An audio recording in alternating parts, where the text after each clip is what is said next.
Hello guys, so meron pinadala sa atin na package from Co-ops, no? So ang spelling nun is COOWPS. So isa silang company na gumagawa sila ng mga third party accessories. Let's go! Let's go! Start! So pinadala nila tayo para sa Nintendo Switch 2. So ito na guys yung package nila. So i-open lang natin. Yan. So pagbukas ko pala nito guys, ang nagustuhan ko kaagad dito ay ito. So hard shell kasi ito eh.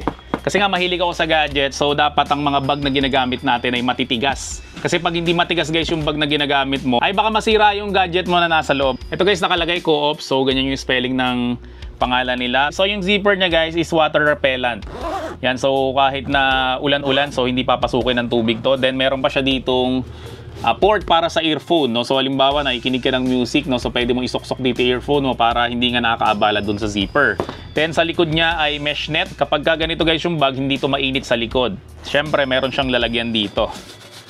Yan, para mas mabilis mo ma-access yung mga gamit mo. For example guys, yung wallet ko ilagay ko dito, no? So hindi to maiksing wallet, so mahabang wallet to. Yan, so kasyang-kasya siya dito. Okay, so isara ko lang siya. Yan, so meron na tayong wallet dito. Then sa loob naman, buksan natin. Oh, nice. So meron pa pala isang box dito. Para saan to? Oh, nice, ang ganda nito. Hard case para sa Nintendo Switch 2. Yan, hard case rin siya, then mahimulmul siya. Bango, bagong-bago. So yung amoy niya guys, para siyang amoy bagong sofa. Kaya pala guys, nag-email sa akin yung owner nito. Sabi niya sa akin, ano raw ba yung amoy nung kanilang product, no? So bango, amoy sofa siya. Ang hilig talaga umamoy ng mga bagong item eh, no? Ayan, medyo matigas yung kanyang zipper kasi bagong-bago nga. So ganito guys yung itsura ng hard pouch niya. So meron siyang lalagyan dito ng mga cartridge. So ilagay ko lang siya, no? So flexible siya, tapos di siya tumatagos eh, no? Yan, so ganito guys itsura niya, no? So kasi 7 lang yung cartridge ko, no? Usually kasi puro digital games yung binibili ko. Then ito guys yung Nintendo Switch 2 ko. So ilagay ko lang siya dito. Nice, grabe, perfect fit. Kasara natin. Pag hard case talaga guys, tiwala talaga ako dito. Yan, kahit ihulog ko yan, okay lang yan. Di masisira yan. Pero wag naman sobrang taas, no? So balik tayo dito guys sa bag. Ang dami niya pa palang compartment sa loob, no? Akala ko simpleng ganito lang siya. So dito meron tayong lalagyan ng coins dito. Yan, maliit. Tapos dito naman ay meron rin siyang compartment dito. So pwede mo siyang lagyan ng bills naman. Then dito guys, syempre pwede mo siyang lagyan ng mga wire. Okay, so lagyan natin ng wire dito. Then dito rin, lagyan rin natin ng wire. So dito guys, sa pang-apat na compartment, no? So kasya dito yung maliit na power bank, kamukha nito. Yan, so ilagay rin natin dyan yung power bank. So sa content creator, syempre lagi ako may dalang camera. Yan, so nilagyan ko siya ng GoPro. So ilan na yon? 1, 2, 3, 4, 5, no? So 5 compartment. So pang-anim, nasa likod yung nilagyan natin ng wallet. Tapos dito naman ay syempre, eto, lagay natin siya dito. Okay? So pag pinag-pair natin tong dalawang to, itong Co-ops na hard case para sa Nintendo Switch, no? So kasya siya dito. So dito naman guys, pwede mo to lagyan ng payong or ano kaya, mineral water. Yan, so kasya naman siya. So isa sa labas, 1, 2, 3, 4, 5, 6, 7, 8, 8 compartment. So idadagdag mo pa to, itong nasa harapan na to. So 9 na compartment sa ganito lang kaliit. Then again, meron siyang butas dito, pwedeng power bank or pwedeng earphone. Okay, so isok-sok mo lang yung earphone mo dito. Yan, so nasa loob yung pinapakinggan mo. Then ito nasa labas to. Yan, so subukan niya natin isara.